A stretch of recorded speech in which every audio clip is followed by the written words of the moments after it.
ساحل کی طرف دیکھ نہ سفینے کی طرف دیکھ، جب چوٹ لگے دل کی مدینے کی طرف سے۔ مطلب یہ ہے کہ جن لوگوں نے ان چیزوں سے گمراہی کی غذا لے لی ہے، ایکچولی انہوں نے سرکار کی اسوہ حسنہ کو چھوڑ دیا ہے۔ تو ان احادیث مبارکہ کا مطلب کیا ہے کہ بندے اگر تجھ سے غلطیاں ہو گئی ہیں، اگر تجھ سے گناہ ہو گئے ہیں، تو کبھی خدا کی رحمت سے مایوس نہ ہونا۔ جب تو یقین کے ساتھ اللہ تعالیٰ کو پکارے گا تو اللہ تعالیٰ تیری غلطیوں کو معاف فرمائے گا۔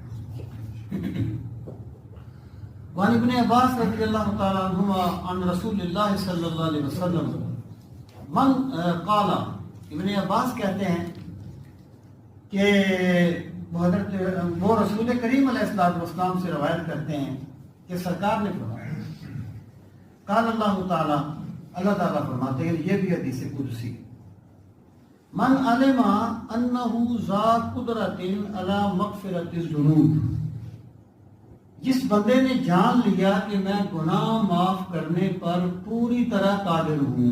جان لیا تو کیا مراد ہے؟ اس کے دل میں یہ بات بیٹھ گئی کہ اللہ تعالیٰ میرے گناہ معاف کرنے پر پوری طرح قادر ہے، غفرت لہ ولا ابالی، میں اس کے گناہ معاف کر دوں گا اور مجھے اس کی کوئی پرواہ نہیں ہے کہ اس نے کیا کیا۔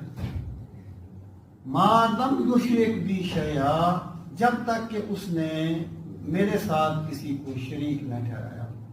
یاد رکھنا، شرک جو ہوتا ہے نا، ایک تو شرک اکبر ہے کہ بندہ اللہ کے سوا کسی کی عبادت کرے یا کسی کو معبود جانے یا کسی کو یعنی حقیقی طور پر اس کے پاس کوئی طاقت مانے، یہ شرک اکبر ہے۔ ایک شرک اصغر ہے، ریاکاری، یہ بھی شرک اصغر ہے، یعنی عبادت جو تھی اللہ کے لیے کرنی چاہیے تھی، بندہ بندوں کے لیے کر رہا ہے۔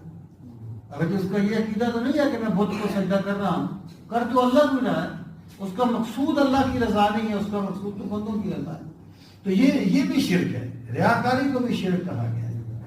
تو مطلب یہ ہے کہ جو بندہ اللہ کے لیے مخلص ہو جائے گا تو اللہ تعالیٰ اس کی خطاؤں کو معاف فرمائے گا، اور پھر نیکیاں ایک دوسرے کے ساتھ ریلیٹڈ ہوتی ہیں، منسلک ہوتی ہیں۔